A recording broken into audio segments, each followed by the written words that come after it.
మాకు రోజు ఆహారం పెడుతున్నాండి ఆ బాబు, మా ప్రాణాలు కాపాడుతున్నారండి ఈ కుమరపురం వాసాలు. మీరు కూడా మీ మనసు కలిగి ఈ ఊర్లోనే కాదు, ఈ పిఠాపురం ఊరిలో కాదు, ఈ ఆంధ్రప్రదేశ్లో ప్రతి ఒక్కరు కూడా ఇలాంటి మంచి పనులు అందరూ చేయాలి. ఎందుకంటే ఆకలి బాధ మహాబాధ, అది ప్రాణాంతకం. అన్నం లేకపోతే మనిషికి అవయవాలు ఏమి పనిచేయవు.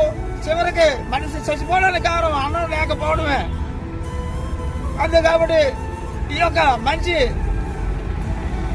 ఈ మంచి సబ్జెక్టు ఈ యొక్క పిఠాపురం ఏరియాలో కాకుండా మొత్తం ఆంధ్రప్రదేశ్ అంతా కూడా ప్రతి ఒక్కరు ఈ నిర్ణయం తీసుకుని జీవరాశులన్నీ పోషించే దేవుడితో సమానము అన్నం పెట్టేవాడు.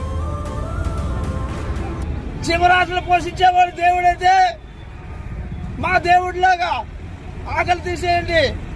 ప్రతి వ్యక్తి కూడా దేవుడితోనే సమానం.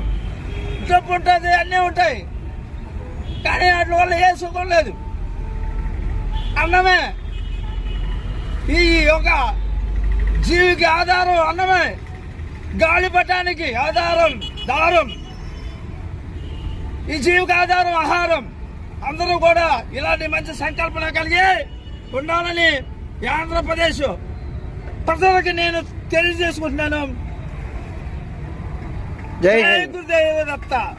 హర మహాదేవ శంభో శంకర్ ఓం నమః శివాయ.